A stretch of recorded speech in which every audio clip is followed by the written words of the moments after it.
There's a really interesting kind of quiet migration happening right now in the world of AI. The people building the tech of tomorrow, they're on the move. And honestly, it's totally reshaping the global tech map. Let's dig into it. It really starts with this one number, over 100.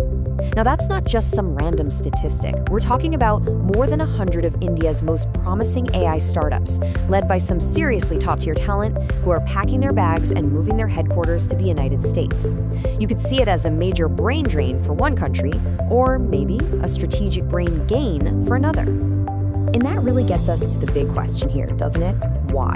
What exactly is pulling some of India's brightest minds and their amazing companies all the way across the globe to the US?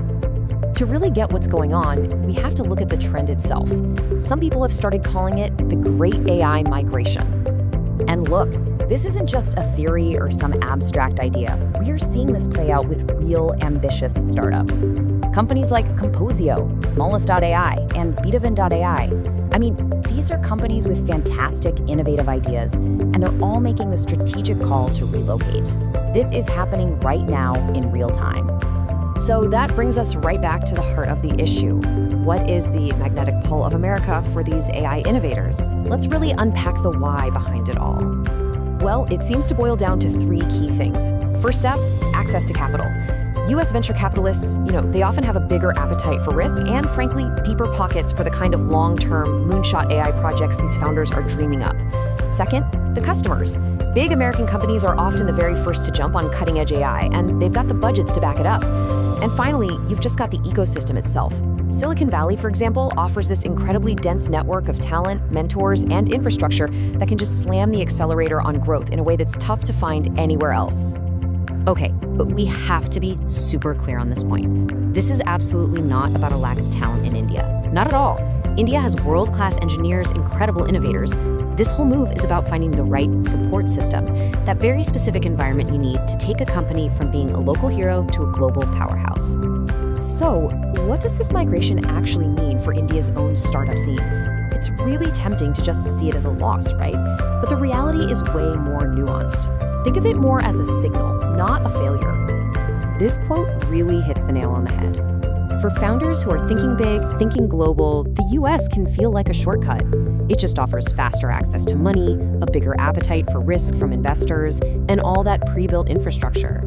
India's definitely building up its own ecosystem, and fast, but for right now, there's a gap that these founders feel they need to jump across. So what you end up with is this kind of dual reality for India.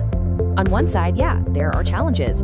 AI adoption by big domestic companies can be a bit slower, and there are some policy hurdles. But then you look at the other side, and you've got a booming local AI market and this really cool trend of returnee founders, people who go abroad, get that global experience, and then come back to build even stronger companies.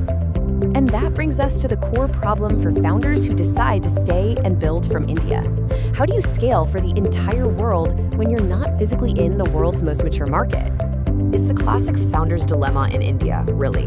On the one hand, getting that early deep tech investment can be tougher, and local clients might have tighter budgets. But then on the other hand, you have a gigantic domestic market, lower engineering costs, and just massive internet adoption.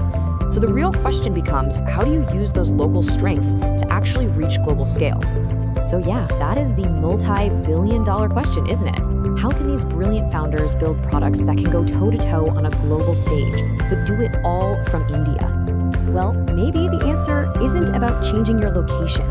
Maybe it's about changing your strategy. What if founders could build globally competitive stuff from anywhere just by focusing on a rock-solid technical foundation right from day one? And in response to this very challenge, we're actually seeing a new category of company pop up: platform building partners. A company like BuildMyCEO is a perfect example. Their whole goal is to provide that technical backbone, the foundation that lets a startup compete globally no matter where their office is. So how does that work in practice? Well, it's all about building platforms that are global ready from the very beginning, with things like enterprise-grade security and an architecture that's built to scale. See, when a product is built to those international standards from the get-go, it has a much, much better shot at attracting global users, and of course the international VCs who tend to follow them. The whole idea here is to empower founders to be competitive right from their home base in India. You do that by equipping them with a product that's designed for a world stage from its very first line of code. It's basically about leveling the playing field through engineering. So while this whole migration of AI founders tells us a ton about the global tech scene right now, it also points to something I think much more fundamental.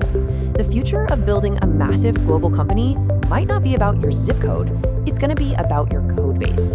The focus is shifting from location to foundation. And that right there is a trend that could empower innovators absolutely everywhere.